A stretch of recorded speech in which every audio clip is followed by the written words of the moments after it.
رب اشرح لي صدري ويسر لي أمري واحلل عقدة من لساني يفقه قولي.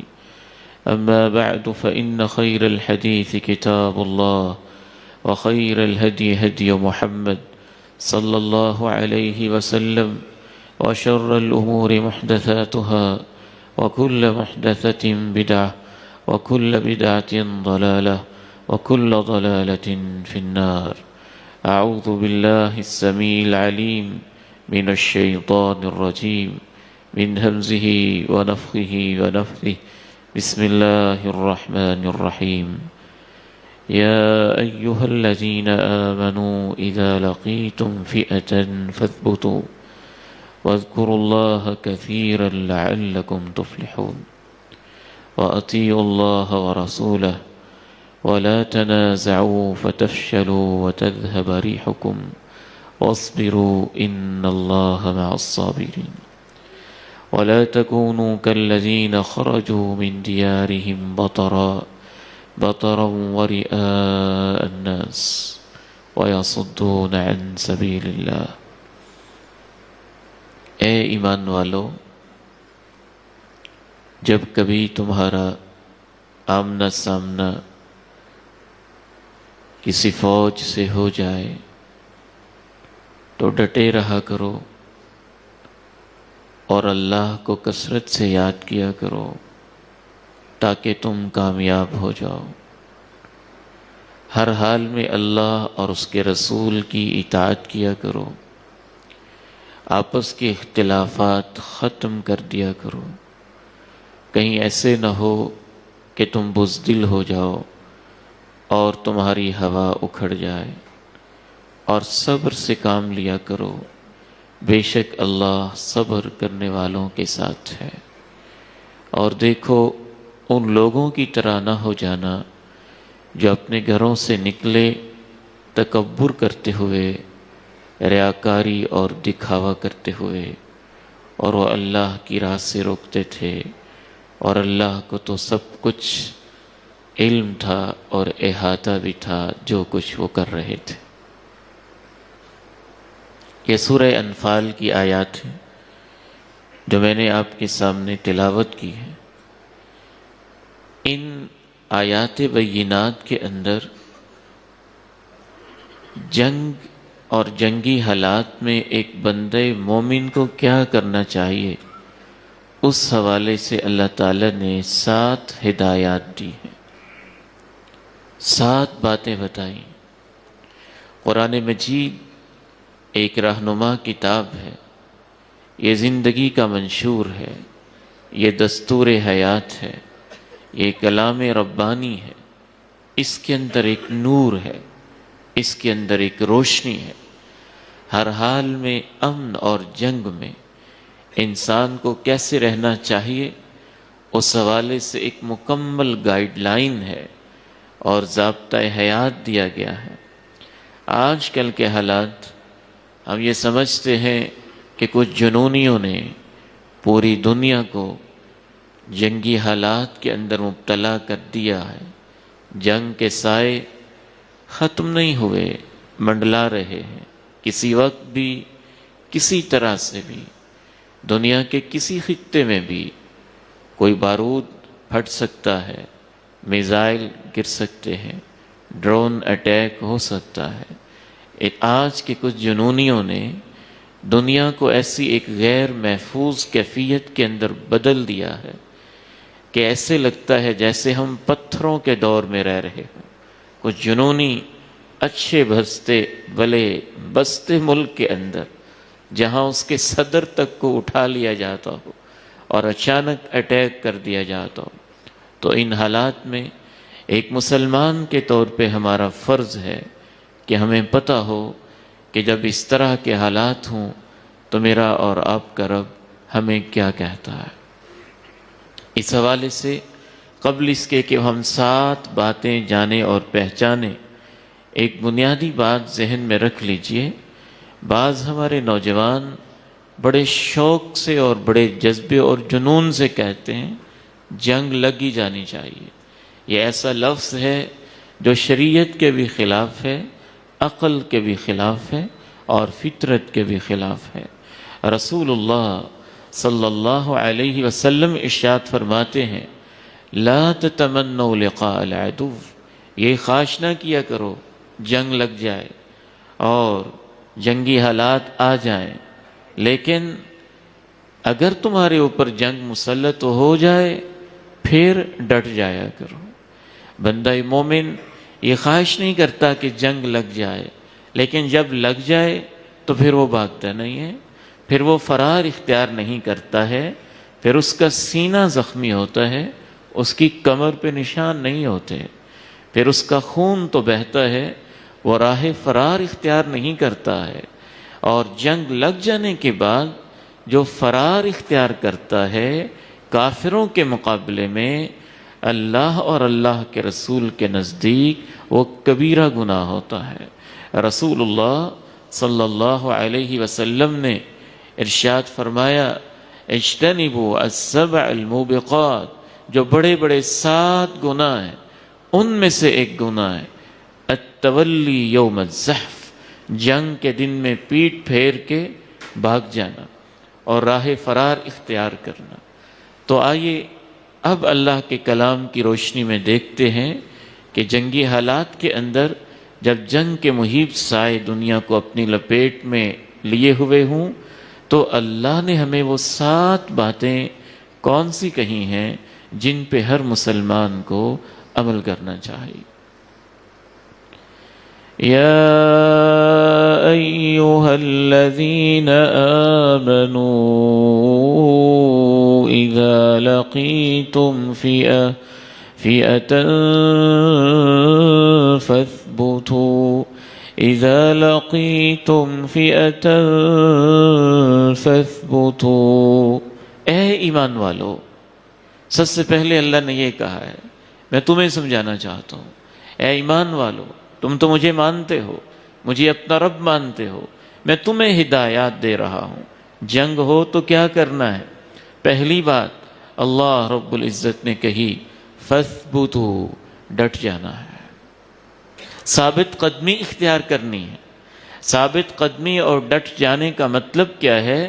ثابت قدمی اور ڈٹ جانے کا مطلب یہ ہے کہ آج کے اس دور کے اندر ہر بندہ ایک محاذ پہ نہیں ہوتا، ہر بندہ میزائل نہیں چلا رہا ہوتا، ہر بندہ دشمن کے سامنے تو نہیں ہوتا۔ دنیا نے جنگ کے نقشے بدل دیے ہیں، انداز بدل دیے ہیں، ایک ٹیکنالوجی ہے، ڈرون ہے، میزائل ہے، ڈیجیٹل وار ہے، طرح طرح کی جنگ کی کیفیات ہیں اور ایک پوری نفسیات ہے جو اس دور کے اندر جنگ کے حالات میں پیدا کی جاتی ہے۔ تو ڈٹ جانے کا مطلب کیا ہوگا؟ آج کے حالات کے اندر ڈٹ جانے کا مطلب یہ ہوگا کہ جب جنگ کی کیفیت ہو تو پھر ان لوگوں کے ساتھ جو محاذوں پہ کھڑے ہوئے ہیں ان کے ساتھ شانہ بشانہ رہو، ان کے ساتھ کھڑے رہو، ان کی ہاں میں ہاں ملاؤ، ان کی آواز میں آواز ملاؤ اور ڈٹ جاؤ۔ ایک عالم ممبر و محراب پہ، ایک خطیب اپنی جگہ پہ، ایک موٹیویشنل اپنے محاذ پہ، ایک چینل والا اپنے محاذ پہ، ایک کاروباری اپنی جگہ پہ، ایک طالب علم اپنے میدان میں، ایک معلم اپنے میدان میں۔ یہ تو نہیں ہے کہ سب نے کام چھوڑ دینے ہیں۔ جو تمہاری ذمہ داریاں معاشرے کے اندر بنتی ہیں، ایک باپ کی حیثیت سے وہ اپنی ذمہ داریوں پہ ڈٹا رہے، ایک عالم کی حیثیت سے وہ اپنی ذمہ داریوں پہ ڈٹا رہے، ایک جرنلسٹ اور صحافی کی حیثیت سے وہ اپنی ذمہ داریوں پہ ڈٹا رہے، ایک سوشل میڈیا ایکٹیوسٹ اپنی ذمہ داریوں پہ ڈٹا رہے، ایک عام آدمی اپنی اپنی ذمہ داریوں پہ ڈٹا رہے۔ سب سے پہلا حکم اللہ نے یہ دیا ہے کہ ڈٹے رہا کرو۔ یا ایھا الذین آمنوا اذا لقیتم فئة فاثبتوا اذا لقیتم فئة فاثبتوا۔ بالخصوص اس ثبات کے اندر وہ لوگ جو محاذوں پہ ہیں، سرحدوں پہ ہیں، اپنی جانیں، اپنے سینے، سب کچھ اللہ کی راہ میں لے کے نکلے ہوئے ہیں، وہ میں سمجھتا ہوں کہ اس دور کے اندر ان احادیث کا مصداق ہیں. اگر وہ اللہ کی رضا کے لیے، اللہ کے دین کے لیے پاکستان کو ایک اسلامی مملکت سمجھتے ہوئے، اور یہ کہ اس کی بنیاد لا الہ الا اللہ پہ ہے، تو رسول اللہ صلی اللہ علیہ وسلم نے جتنے بھی فضائل جہاد کے بیان کیے ہیں وہ ہر ہمارے اس فوجی جوان کو نصیب ہوں گے جو ان کو ذہن میں رکھتے ہوئے اللہ کی رضا کی خاطر میدان کے اندر ڈٹا رہتا ہے. رسول اللہ صلی اللہ علیہ وسلم نے فرمایا رباط یوم فی سبیل اللہ خیر من الدنیا وما فیہا. ایک دن کے لیے کسی مسلمانوں کے علاقے کی سرحد پہ کھڑے ہو کے پہرا دینا ہمارا مزاج بن گیا ہے. ہم ہر ایک کو گالیاں ہی دیتے رہتے ہیں، حتیٰ کہ اپنی فوج کو بھی گالیاں دیتے رہتے ہیں. کسی کو یہ بات ہضم ہو یا نہ ہو، ہم وہ مجبوراً کہتے ہیں جو ہمیں شریعت سے سمجھ میں آتی ہے، بھلے کسی کو اچھی لگے یا کسی کو بری لگے. یاد رکھیے کہ مسلمانوں کے ملک کی سرحد کا پہرا دینا کوئی معمولی کام نہیں ہے. اور یہ میں نہیں دے رہا، یہ آپ نہیں دے رہے، وہ بھی کسی ماں کا بیٹا ہے، وہ بھی کسی باپ کا بیٹا ہے، وہ کسی بہن کا بھائی ہے، وہ کسی بیوی کا شوہر ہے، وہ بھی ایک خون اور گوشت پوست کا ٹکڑا ہے جو کبھی گلیشیئر کے اوپر اور کبھی سیاچن کے پہاڑوں کے اوپر اور کبھی خارزاروں کے اوپر اور کبھی نکیلے پتھروں کے اوپر کھڑے ہو کے پہرا دے رہا ہے، اور جس کے پہرے کی وجہ سے ہم امن کے ساتھ جمعہ پڑھ رہے ہیں، نماز پڑھ رہے ہیں. تو ہر وقت ایسے افراد کے بارے میں بھی زبان سے زہر ہی اگلتے رہنا اور اپنے ہی لوگوں کے خلاف بکتے ہی رہنا، یہ نہ دانش مندی ہے، نہ عقل مندی ہے، نہ دینداری ہے. رسول اللہ صلی اللہ علیہ وسلم ارشاد فرماتے ہیں رباط یوم فی سبیل اللہ، اللہ کی راہ میں اللہ کی خاطر ایک دن کا پہرا دینے والا خیر من الدنیا وما فیہا، اللہ کے نزدیک دنیا اور دنیا میں جو کچھ ہے یہ سب بھی اللہ کی راہ میں دے دیا جائے تو اس کا ایک دن کا پہرا دینا اللہ کو بہت اچھا لگتا ہے، بہت پیارا لگتا ہے، بہت عزیز لگتا ہے. رسول اللہ صلی اللہ علیہ وسلم نے جو بھی جہاد کے بارے میں احادیث بیان کی ہیں کتاب الجہاد کے اندر، آپ ایمانداری کے ساتھ بتائیں کہ اس کا مصداق میں اور آپ ہیں.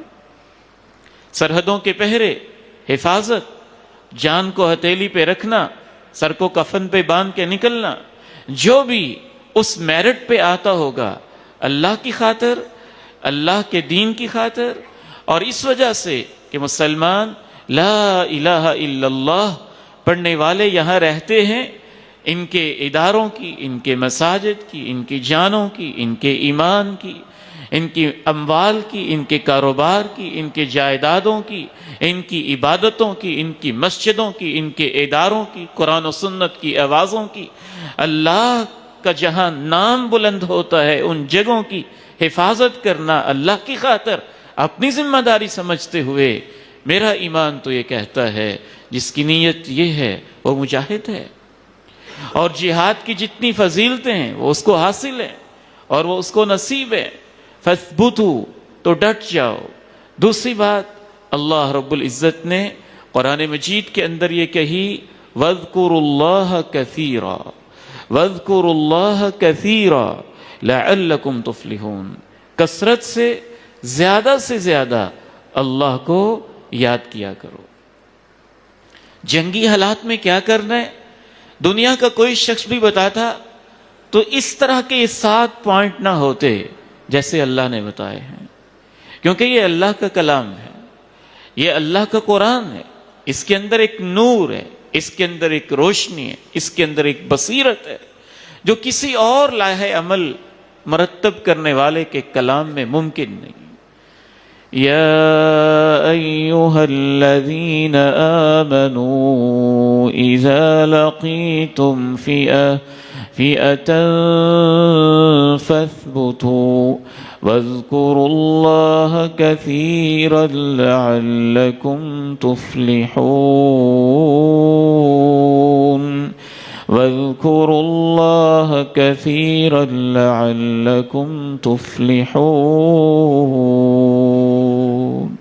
جنگ کے حالات میں اللہ کا ذکر زیادہ کرو تاکہ تم کامیاب ہو جاؤ۔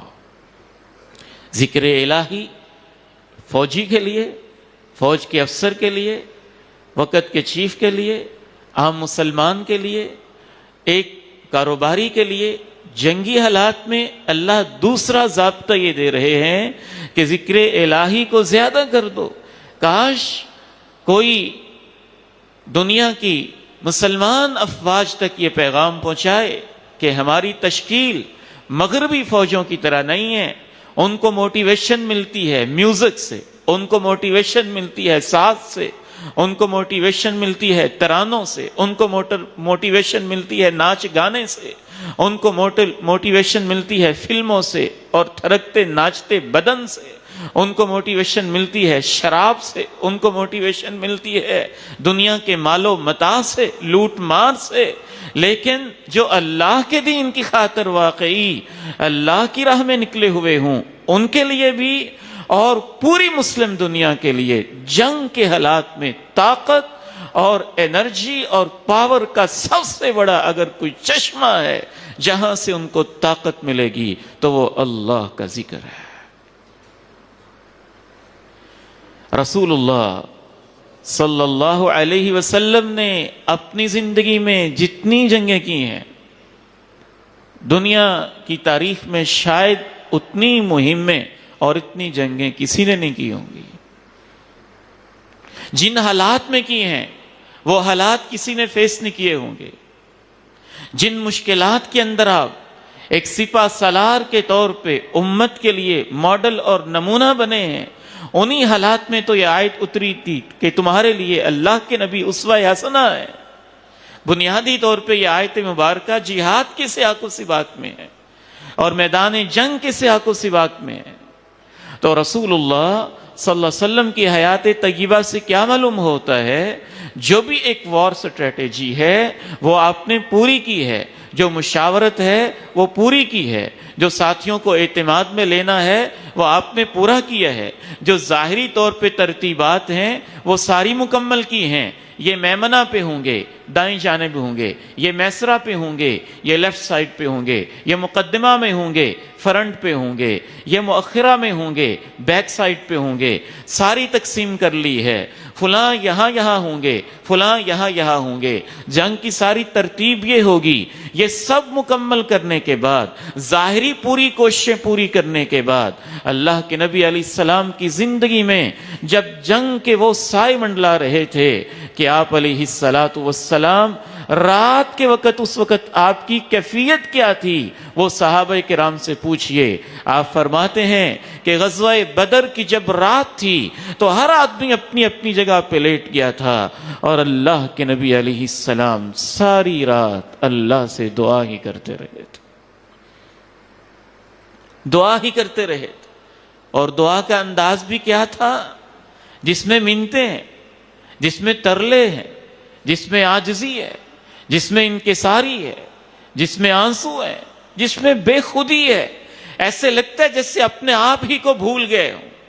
یہ کیفیت کہ اس دعا کے اندر اللہ کے نبی علیہ السلام یہاں تک کہہ دیتے ہیں، آپ کی چادر مبارک شانہ مبارک سے نیچے گر جاتی ہے، دعا میں بے خود سے ہو جاتے ہیں۔ جناب صدیق اس منظر کو دیکھ رہے ہیں اور آپ یہاں تک اللہ سے کہہ دیتے ہیں، اللہم ان تہلک هذه العصابہ فلن تعبد فی الارض بعد۔ میں اس کو اپنے الفاظ میں یوں کہا کرتا ہوں اس دعا کی تشریح کرتے ہوئے کہ آپ اللہ سے راز و نیاز کی باتیں کرتے ہوئے کہہ رہے ہیں، اللہ میری 15 سال کی محنت ہے، میں نے بڑے قیمتی ہیرے تراشے ہیں، یہ ابو بکر صدیق بڑی محنتوں سے میں نے تیار کیا ہے، یہ عمر فاروق بڑی محنتوں کے بعد مجھے ملا ہے، یہ عثمان ابن عفان میرا ہیرا ہے، یہ علی بن ابی طالب میرا داماد ہے، یہ میرے صحابہ میری زندگی کی جمع پونجی ہیں، پوری زندگی یہی تو میں نے تیار کیے ہیں اور کل کو میدان میں ان کو میں نے اتارنا ہے۔ اے اللہ اگر تو نے ان کو کل تباہ کر دیا، ان کو شکست دے دی، پھر قیامت تک تیری توحید والا کوئی نہیں ہوگا۔ اتنا بڑا جملہ، اس میں کیسی بے خودی ہے، اور اللہ کے سامنے بات کرنے کا کیا انداز ہے، اور کیسے اللہ کے نبی علیہ السلام اللہ سے دعا کر رہے ہیں، اور اس میں صحابہ کی بھی کیا عظمت ہے، صحابہ کی بھی کیا شان ہے۔ میرے نوجوان بیٹو، میں آپ سے خصوصاً کہنا چاہتا ہوں، تھوڑے سے حالات ہوتے ہیں آپ اپنا عقیدہ ہی بھول جاتے ہیں، آپ پتہ نہیں ایسے بھول ہی جاتے ہیں کہ ہمارا تعلق کس امت کے ساتھ ہے، کن لوگوں کے ساتھ ہے، جو ان جنگ کے حالات میں بھی چند منافقین یہ کہہ رہے ہیں کہ ادھر مدینہ میں اللہ کے نبی علیہ السلام کو صحابہ چھوڑ گئے تھے، اور فلاں علاقے میں شہید کی لاش پڑی ہوئی تھی اور سارے میدان میں تھے۔ یہ کیسی منافقت ہے، یہ کیسا زہریلا پن ہے، اور ان حالات کے اندر بھی امت کی کیسی تفریق ہے۔ یہ صحابہ کرام جن کے بارے میں اللہ نے جنگ کے حالات میں کہا تھا، اے اللہ اگر تو نے ان کو ختم کر دیا کل میدان بدر کے اندر، تو قیامت تک پھر تیرا کوئی نام لیوا نہیں ہوگا۔ جو ان صحابہ کے بارے میں بغض رکھتا ہے، اس کے ساتھ اتحاد کر کے کلمہ ملا کے اس امت کو کیسے غلبہ مل سکتا ہے؟ تو اللہ کے نبی علیہ السلام تو صحابہ کو فتح کے لیے ایک علامت کے طور پہ پیش کر رہے ہیں۔ جب جنگ ہوتی تھی تو کسی ایک صحابی کا اس کے اندر تذکرہ مل جاتا تھا نا کہ تم میں کوئی ایسا بھی ہے جو صحابی ہو، تو اللہ اس ایک صحابی کی برکت سے پورے علاقے کو فتح کر دیتا تھا۔ صحابہ سے محبت ہر حال میں ہمارے ایمان کا حصہ ہے، اور اس عقیدے کے اوپر کمپرومائز کے نام پہ امت کے اتحاد کا سوچنا، یہ تو اپنے ہی عقیدے سے پیچھے ہٹنے والی بات ہے۔ تو غزوہ بدر کے موقع پہ رسول اللہ صلی اللہ علیہ وسلم اللہ سے دعائیں کر رہے تھے، اور کس انداز میں دعا کر رہے تھے، اور جنگی حالات میں صحابہ کو کیسے پیش کر رہے تھے، صحابہ کی تیاری کے اوپر آپ کو اعتماد کیسا تھا، صحابہ سے محبت کا اظہار کیسا تھا، یہ ہمیں اس سے نظر آتا ہے۔ صلاح الدین ایوبی رحمہ اللہ رحمتاً واسعہ، جس نے بیت المقدس کو آزادی لے کر دی، اور اللہ نے اس کے ہاتھوں فلسطین کو اس وقت کے ظالموں سے اور اس وقت کے کفار کے پنجے سے آزادیاں صلاح الدین ایوبی کے ہاتھوں سے دلوائیں، اس وقت بھی اس کے مخالفین نے ایک ٹیم تشکیل دی تھی کہ پتہ تو کیجئے کہ صلاح الدین ایوبی کے ساتھیوں میں اور ہم میں فرق کیا ہے، ہمارے پاس بھی فوج، اس کے پاس بھی فوج، ہمارے پاس بھی گھوڑے، اس کے پاس گھوڑے، ہمارے پاس تلواریں، اس کے پاس تلواریں، اس کے پاس نیزے، ہمارے پاس بھی نیزے، ہم قدیم اور ترقی یافتہ اقوام صلاح الدین ایوبی کے ساتھی آخر کس وجہ سے غلبہ پا رہے ہیں؟ تو باقاعدہ اس دور کے بادشاہ کی تحقیقی ٹیم نے ایک جملے کے اندر جواب لکھا تھا، باقی چیزوں میں ہم ان سے پیچھے نہیں ہیں، لیکن ایک فرق ہے کہ جو ہمارے فوجی ہیں انہوں نے اس وقت کے کافروں نے رپورٹ پیش کی کہ جو تمہارے ساتھی ہیں وہ صبح کے وقت میدان میں ہوتے ہیں، رات کے وقت زنا میں اور شراب کے نشے میں ہوتے ہیں، لیکن صلاح الدین ایوبی کے ساتھی صبح کے وقت گھوڑے کی پیٹھ پہ ہوتے ہیں اور رات کو مسلح پہ کھڑے ہو کے رو رہے ہوتے ہیں۔ یہ سارے پنکھے، یہ ساری لائٹیں، ان کے پیچھے ایک طاقت ہے۔ اگر اس انرجی کو ہی آپ ختم کر دیں، بجلی سے ان کا کنیکشن کاٹ دیں، نہ ان میں روشنی رہے گی، نہ ان پنکھوں میں ہوا رہے گی، نہ ان میں کوئی طاقت رہے گی۔ بندہ مومن کی طاقت کا راز اللہ کے ساتھ تعلق اور اللہ کا ذکر ہے،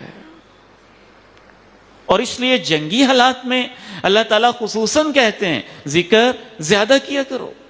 یہی تو وجہ ہے کہ جنگی حالات کے اندر بھی نماز کیسے پڑھنی ہے، اور وہ نماز کیسی نماز ہوگی جب پتہ ہو کہ دشمن سامنے ہیں، اس وقت اس کیفیت کے اندر جب بارود پھٹ رہا ہو۔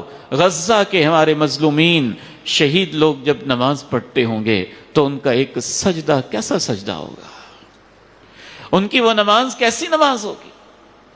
تو دوسری بات اللہ تعالیٰ نے خصوصی طور پہ یہ کہی ہے کہ جب جنگ کے خطرات ہوں اور جنگ کا ماحول ہو تو ذکر الہی میں اضافہ کر دیا کرو، زیادہ اللہ کا ذکر کیا کرو۔ ایک تو اس وجہ سے میں نے عرض کیا کہ بندہ مومن کی طاقت کا راز ہی اللہ پہ توکل ہوتا ہے۔ اہل ایمان جنگوں میں جیتتے ہیں تو اسلحے کی بنیاد پہ نہیں جیتتے ہیں، وہ اللہ کے ساتھ تعلق کی بنیاد پہ جیتتے ہیں، ذکر الہی کی طاقت سے جیتتے ہیں۔ یہی ان کے لیے سب سے بڑا سہارا، یہی ان کے لیے سب سے بڑا آسرا ہوتا ہے۔ اور دوسری وجہ یہ بھی ہے کہ جنگ کے اندر عام دنوں کی بنسبت موت کا خطرہ زیادہ ہوتا ہے نا، تو آج کے حالات میں تو پہلے سے بھی زیادہ ہے، تو ان حالات میں تو پھر ذکر بھی زیادہ ہونا چاہیے تاکہ انسان اللہ کے پاس جائے تو اپنے اللہ کو یاد کرتا کرتا جائے،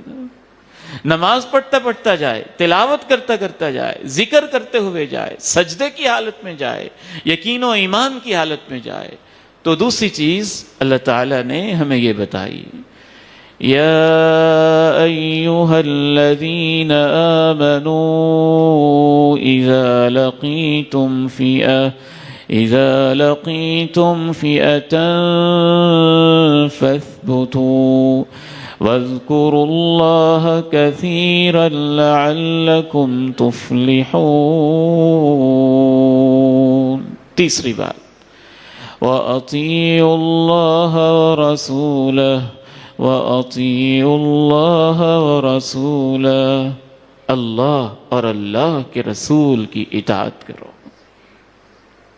جنگ کے حالات میں بھی دین پہ عمل جاری رکھو، جو اللہ نے کہا ہے اس کو مانو، جو اللہ کے رسول نے کہا ہے اسے مانو۔ یہ نہ سمجھو کہ جنگ کے اندر اب شریعت کے احکام باقی نہیں رہے ہیں۔ اطیعوا اللہ ورسولہ، ایک ایک قدم پھونک پھونک کے رکھو۔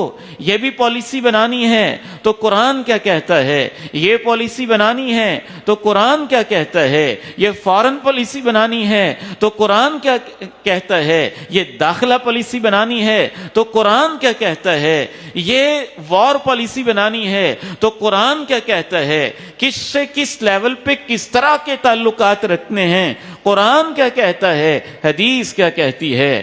اللہ کہتے ہیں جنگ کے حالات میں بھی اللہ اور اللہ کے رسول کی اطاعت کیا کرو۔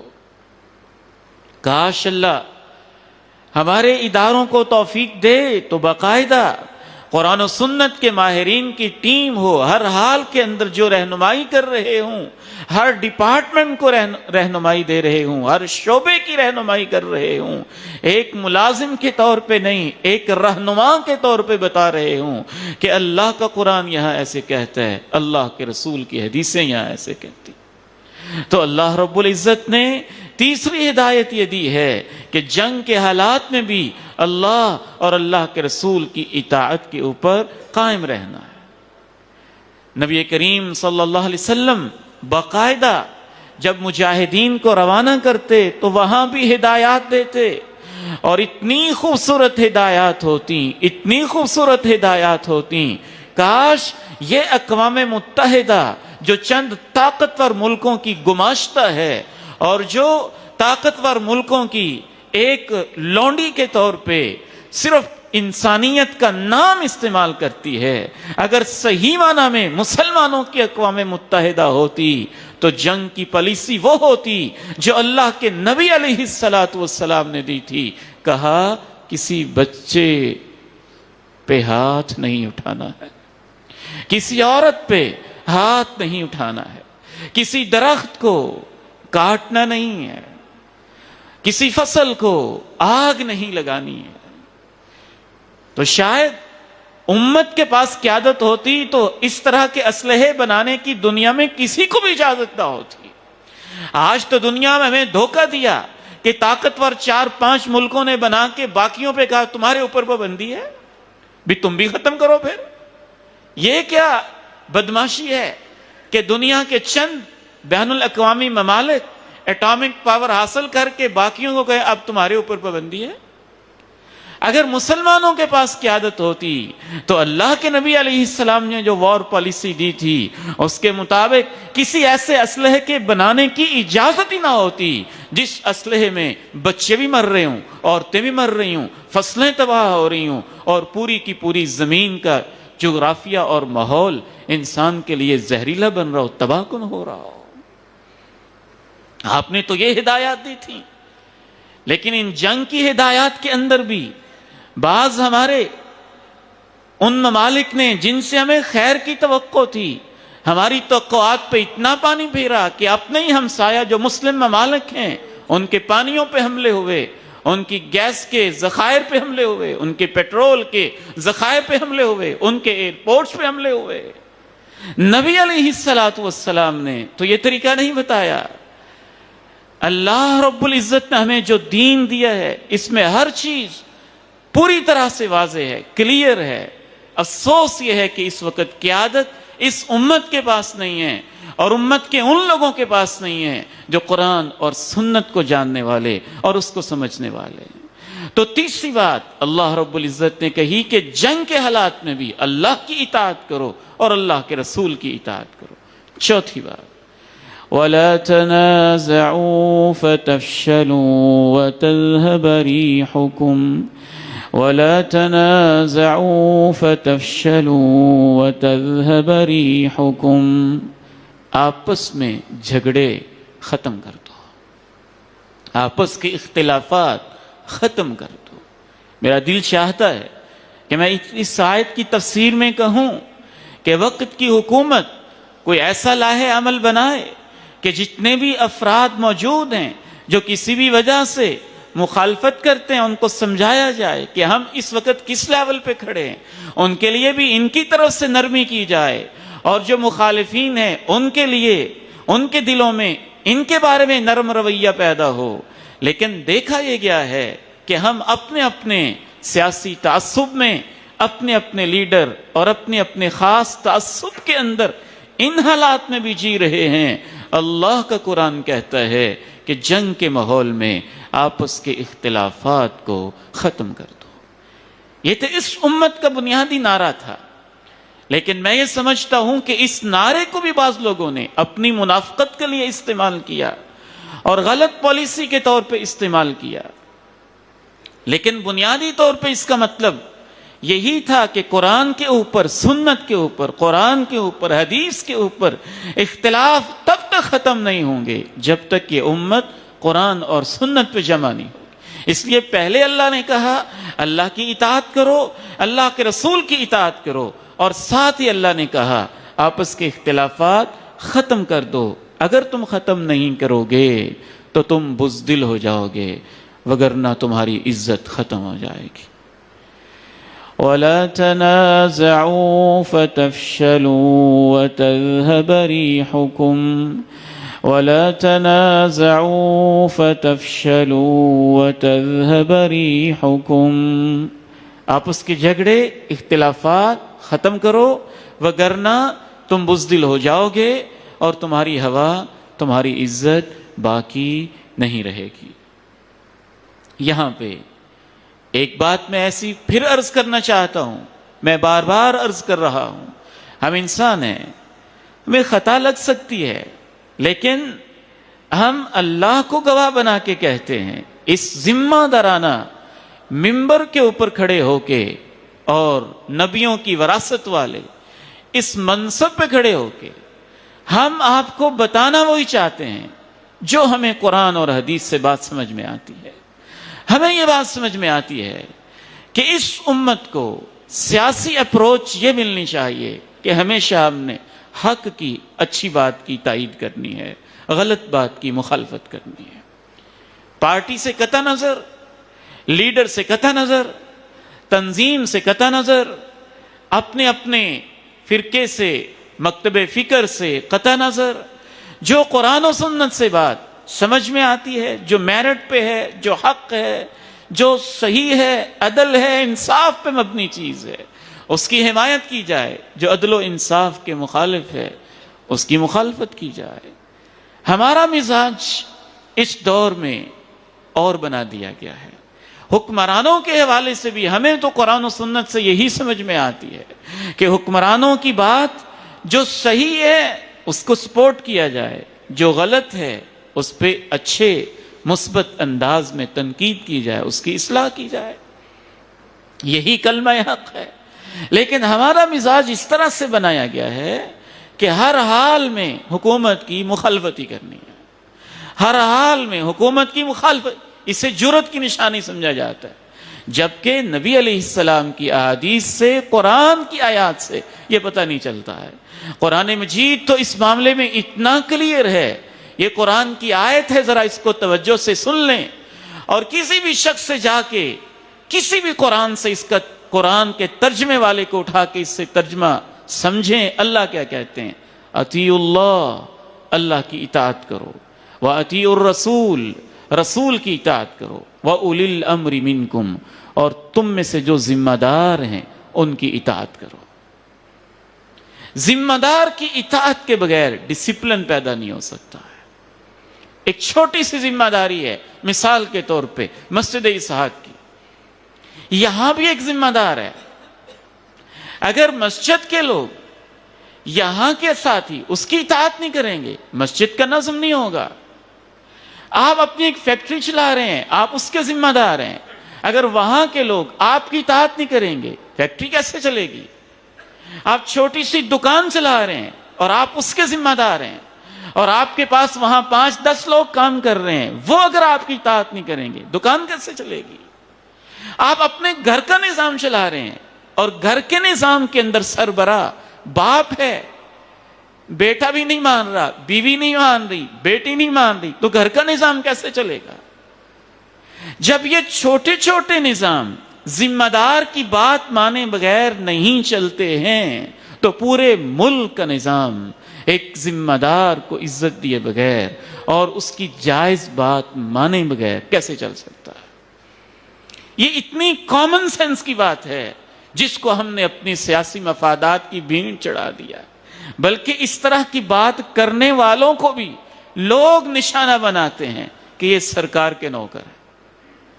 یہ آپ کی مرضی ہے، آپ جو مرضی فتویٰ لگا لیں، ہم نے تو آپ کو اللہ کے قرآن کی آیت سنائی ہے، یا ہمیں بتائیں اس کا مطلب کیا ہے۔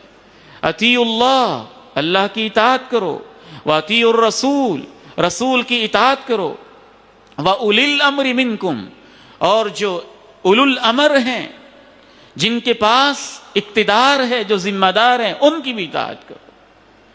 ہاں البتہ اللہ کی اطاعت مستقل ہے، رسول کی اطاعت مستقل ہے، اور ذمہ داروں کی اطاعت مشروط ہے، اس لیے اس کے ساتھ اطیعوا کا لفظ علیحدہ نہیں آیا کہ وہ باتیں جو اللہ اور اللہ کے رسول کے مطابق ہوں ان میں ان کی اطاعت کی جائے گی، اور جہاں وہ کوئی ایسی بات کریں جو اللہ کے دین کے خلاف ہو، پھر دنیا کے کسی شخص کی اطاعت نہیں کی جائے گی۔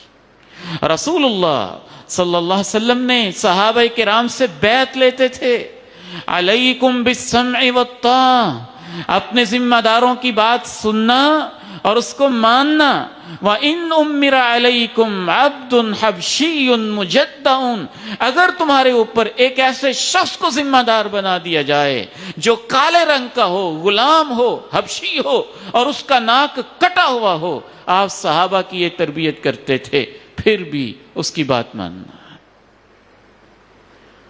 تو وہ ساری باتیں جو کسی بھی حکومت اور ریاست کی طرف سے ایک پالیسی کی طور پہ جاری کی جائیں، اور اس میں اللہ اور اللہ کے رسول کے کسی حکم کی مخالفت نہ ہو، جب تک ایک ڈسپلن کے تحت ان کو ماننے کا جذبہ نہیں ہوگا، ایک امت بن ہی نہیں سکتی ہے، ایک نظم قائم نہیں ہو سکتا ہے، اجتماعیت پیدا ہی نہیں ہو سکتی ہے۔ وَلَا تَنَازَعُوا فَتَفْشَلُوا وَتَذْهَبَ رِيحُكُمْ، تو تیسری بات اللہ نے یہ کہی، آپس کے اختلاف ختم کر دو، اگر تم ختم نہیں کرو گے تمہاری ہوا اکھڑ جائے گی اور تم بزدل ہو جاؤ گے۔ چوتھی بات اللہ نے فرمائی، وَاصْبِرُوا إِنَّ اللَّهَ مَعَ الصَّابِرِينَ، وَاصْبِرُوا إِنَّ ان اللہ مع الصابرین، صبر کرو، بے شک اللہ صبر کرنے والوں کے ساتھ ہے۔ جنگ کے حالات ہوں یا عام حالات ہوں، صبر کے بغیر تو گزارا ہی کوئی نہیں ہے۔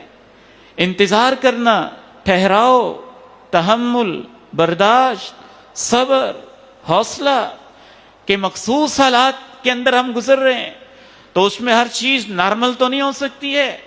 ایک طرف ہمارے اندر اتنا جذبہ ہے کہ کل ہی ہم جا کے شہید ہو جائیں، اور ایک طرف چھوٹی سی چیز بھی ہم سے برداشت بھی نہیں ہوتی۔ تو جنگ اور صبر تو لازم و ملزوم ہوتے ہیں۔ اللہ کے نبی علیہ السلام خانہ کعبہ کی دیوار کے ساتھ تشریف فرما ہیں۔ ایک صحابی کہتے ہیں اللہ کے پیارے نبی فقر و فاقہ بہت ہے۔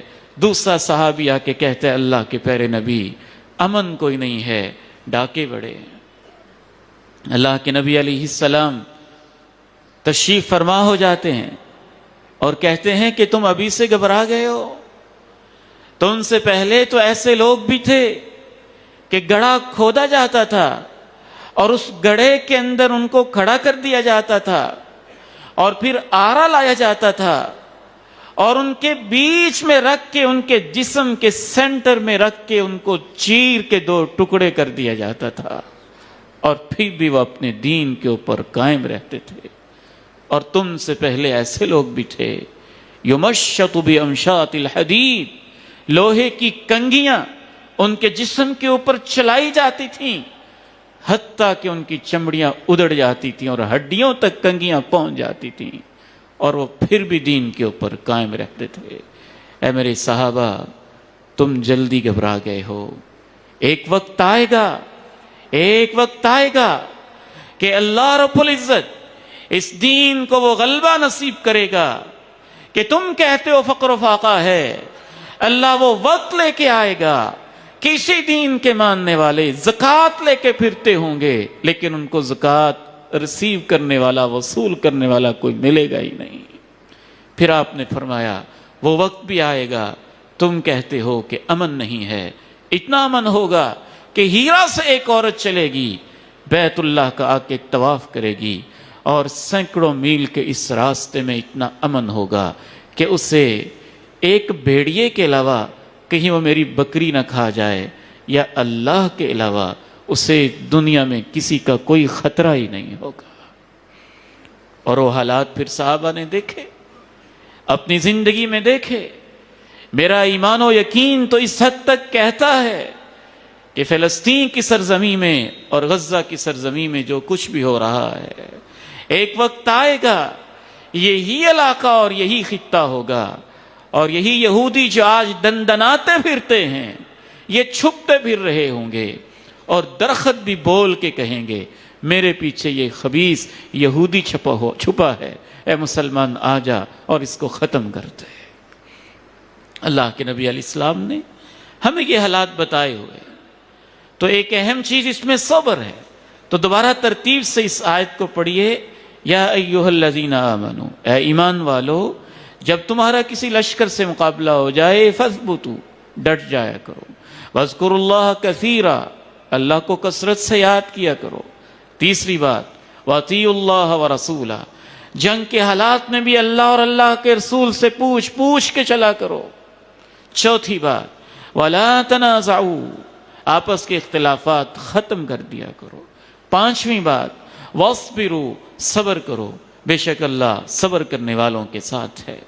آخری چھٹی اور ساتویں بات بہت زیادہ قابل توجہ ہے، اس کی میں تشریح تو نہیں کر سکوں گا وقت کی کمی کی وجہ سے، لیکن اس کی طرف اشارہ اور اس کو گنوانا ضروری ہے۔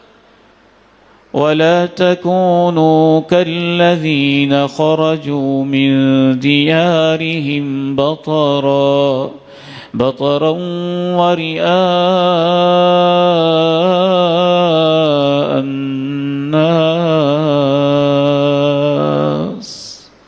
میں یہ آیت پڑھ رہا ہوں اور اس کے ساتھ ساتھ ہی مجھے پاکستان کو جو ان دنوں میں اللہ نے عزت دی وہ بھی یاد آ رہی ہے، اور ساتھ ایک خطرہ بھی محسوس ہو رہا ہے۔ اللہ نے کہا چھٹی بات، دیکھو جب تم اپنے گھروں سے اسلحے اٹھا کے جنگ کے لیے نکلو تو تکبر کرتے ہوئے نہ نکلنا، تکبر کرتے ہوئے نہ نکلنا۔ چھٹی بات اللہ نے کہی کہ تمہیں میں عزت دے دوں، مقام دے دوں، کوئی شان دے دوں، تو تکبر میں نہ آ جانا کہ پتہ نہیں ہم کیا چیز ہیں، یا ہم کیا بلا ہیں، یا ہمارے اندر کیا طاقت آ گئی ہے۔ وَلَا تَكُونُوا كَالَّذِينَ خَرَجُوا، اللہ نے یہ اشارہ کیا کہ یہ کافروں کا کام ہوتا ہے، یہ تو کافروں کا کام ہوتا ہے۔ اللہ رب العزت متکبرین کو کبھی مستقل اور دائمی عزت نہیں دیتا ہے۔ وقتی طور پہ ہنگامے جتنے کھڑے کرنے تھے امریکہ نے کر لیے۔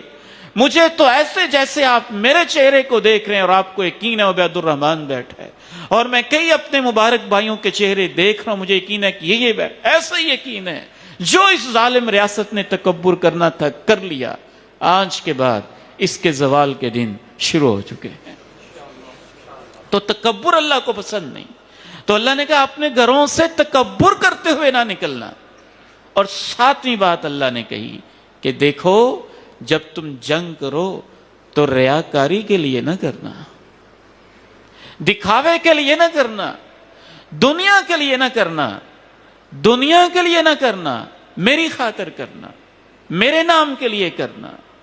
اگر دنیا کی خاطر جنگ کی جا رہی ہے، جیسا کہ آج اس دنیا کا دستور ہے کہ ہر چیز کے پیچھے ہم عقیدہ بھی بھول جاتے ہیں، ایمان بھی بھول جاتے ہیں، قرآن بھی بھول جاتے ہیں، حدیث بھی بھول جاتے ہیں، بس ساری کی ساری سٹریٹجیز اپنے ظاہری مفادات کے لیے ہوتی ہیں۔ لیکن قرآن یہ تصور دیتا ہے کہ سب کچھ اللہ کی خاطر ہونا چاہیے اور اللہ کے دین کی خاطر ہونا چاہیے۔ اس لیے خصوصی اللہ نے کہا ان لوگوں کی طرح نہ ہو جانا جو اپنے گھروں سے نکلتے ہیں تکبر کرتے ہوئے اور لوگوں کو دکھانے کے لیے، ریاکاری کے لیے، کسی ریاست کو دکھانے کے لیے، کسی کے مفاد کے لیے نہیں، اللہ کی خاطر۔ یہ خصوصاً میرے ذہن میں آ رہا ہے کہ پاکستانی فوج سعودی عرب میں پہنچے تو تکبر کے لیے نہیں، عاجزی کے ساتھ، اس لیے نہیں کہ ہمارے کوئی مالی مفادات ہیں، اس لیے وہاں خانہ کعبہ ہے، وہاں مسجد نبوی ہے، وہاں حرمین شریفین ہیں، ان کی حفاظت ہمارے لیے اعزاز کی بات ہے، ان کی حفاظت ہمارے لیے عزت کی بات ہے۔ اس کے اوپر خون کا قطرہ نچھاور کرنا بیت اللہ کی خاطر، اس سے بڑی عزت کی بات کیا ہو سکتی ہے؟